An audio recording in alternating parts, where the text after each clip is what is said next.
vous savez, il y a tellement de choses qui nous dépassent. Parce que ça fait partie de l'omniscience de Dieu. Le fait que nous soyons ce que nous sommes. Vous êtes né dans tel endroit. Vous êtes un homme, une femme, vous êtes noir, blanc, vert, jaune, pourpre. Il n'y a pas de hasard. Et rien de ce que vous êtes n'est un inconvénient. Je répète, rien de ce que vous êtes n'est un inconvénient.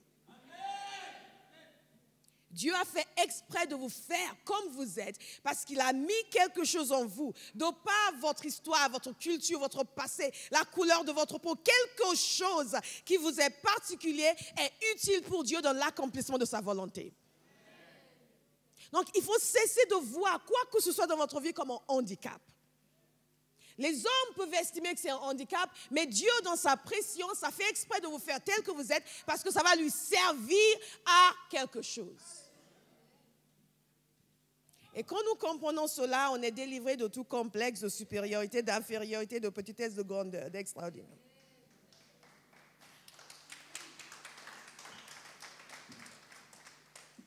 Nous n'avons franchement pas d'excuses pour ne pas servir le Seigneur.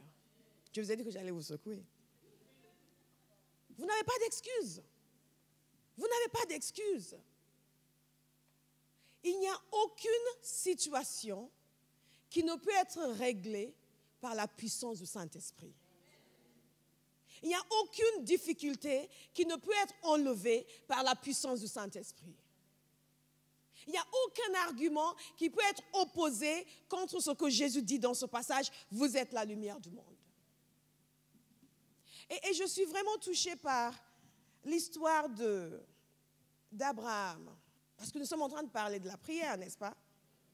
L'histoire d'Abraham et l'intercession qu'il a faite pour Sodome et Gomorrhe. Lorsque la parole de Dieu nous dit que nous sommes le sel de la terre, manifestement notre présence doit avoir une valeur ajoutée. Dites valeur ajoutée. Nous ajoutons quelque chose de bon, quelque chose de positif, quelque chose de divin, quelque chose de salutaire à tout environnement où nous nous trouvons.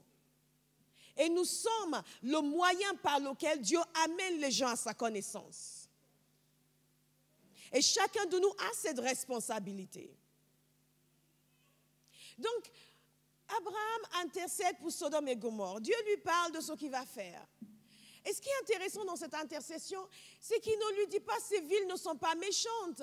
Il dit, mais Seigneur, si tu trouves tel nombre de justes, il est arrivé jusqu'à 10. Si tu trouves 10 justes, est-ce que tu vas détruire ces terres? Il dit non, s'il y a 10 justes, c'est bon. 10. Est-ce qu'il y a 10 justes en France? C'est une question? Et j'attends une réponse. Est-ce qu'il y a 10 justes en France? Alors pourquoi tout le monde dit que Dieu est en train de juger la France?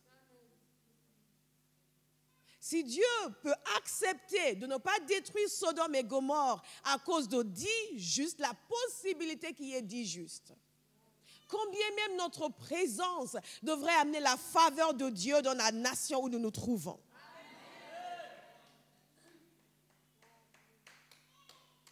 Et si l'on venait vous dire, oui, mais tu es croate, est-ce que tu sais que Dieu est en train de détruire la Croatie? Vous avez dit, mais il ne le fera pas tant que j'y suis. Parce qu'Abraham a dit, toi qui es le Dieu de toute la terre, tu vas agir avec justice. Et nous avons un précédent dans la parole de Dieu.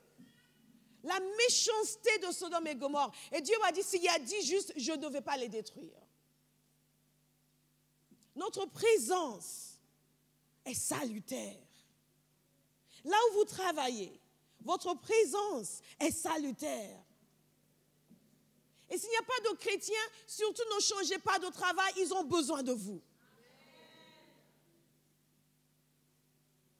Non seulement notre présence est salutaire, mais notre intervention est salutaire. Parce qu'Abraham a pris sur lui de dire, Seigneur, je vais implorer ta grâce. Je te demande.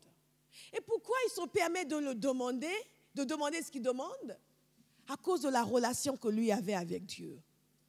Est-ce que vous savez que vous avez une relation avec Dieu? Et qu'il y a des choses que Dieu va accepter parce que c'est vous qui lui demandez. Et quand vous priez pour les gens qui ne connaissent pas le Seigneur, et ils disent, oui, mais moi, je ne suis pas croyant, dites, moi, je le suis. C'est mon Père. Je lui demande pour toi. Parce que c'est mon papa. Je le connais pas. Il va le faire pour toi à cause de moi.